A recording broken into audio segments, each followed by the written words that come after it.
All right, YouTube, I'm back for another video. I just want to talk about something real quick. I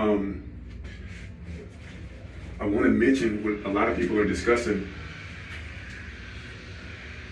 which is the best way to work out. Is it with calisthenics or is it with weight training? And honestly, both of them are very effective.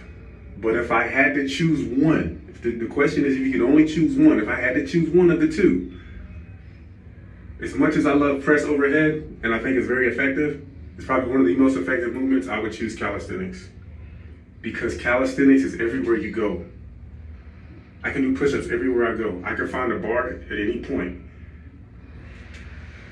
I can do squats. I can do any kind of body movement that's related to building my body. I can't do that with weights. I have to go to the gym. I have to find a barbell. Now, yeah, I wish I could carry a barbell everywhere I went, but it's 45 pounds and it's 4.5 feet long. So, and plates and everything else. So, choosing one of the two is definitely calisthenics, but listen, there's nothing wrong with choosing weights and calisthenics. I'm gonna be honest with you. You can choose weights and get just as much gains for your body. Don't think because you're choosing weights and other guys are choosing calisthenics that they're training better than you are. Some guys say, oh, I don't touch weights, I only do calisthenics. That's fine. I'm gonna tell you this right now. When you do calisthenics only, and a lot of people are gonna call it shade or whatever, but it's true. When you do only calisthenics, you only develop a level of strength for calisthenics.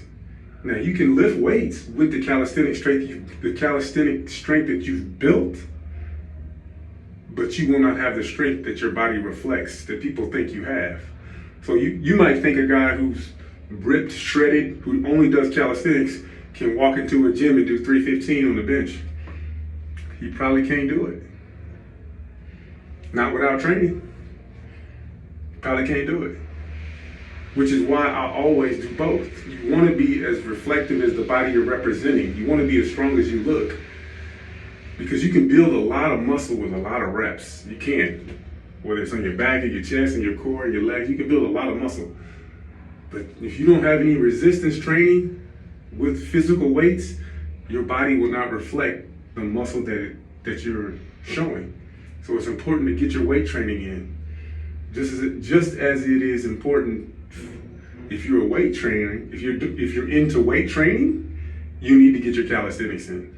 Like if you can bench 315, you need to be able to do at least 40, 50 push-ups in a row. I'm just gonna say it. You shouldn't be able to throw around that kind of weight and not throw around your body weight. You should be able to do that. You know what I'm saying? You should be able to. If I can do a handstand push-up, which I can, I just need a wall. I'm 225. I should be able to do somewhere near that with the barbell. Right now, my press overhead is 215. And I think I'm getting pretty close to the 225. So, it's important to be able to move your weight and a barbell weight. Now, I'm not talking about dumbbells. I don't even think we need dumbbells. If you're into barbell training like me, you don't really touch dumbbells. I don't really do dumbbells anymore. But make sure you're doing your calisthenics. Make sure you're doing your push-ups every day. Make sure you're doing your pull-ups every day. Those two movements alone, just those two will give you a shredded body. So just keep in mind how important it is to develop calisthenic movements, just as it is important to be able to hop up under a barbell. So just keep that in mind, guys. You need both, but if I had to choose one, I would choose calisthenics over the other one. So, but there's nothing wrong with choosing weights. If you want to choose weights, that's fine too, but that's just my opinion on it. So you guys subscribe to the channel, drop your comments, drop your likes. Sonic King Fit, man, we're gonna keep bringing gyms, keep bringing the videos. We'll see you on the next one.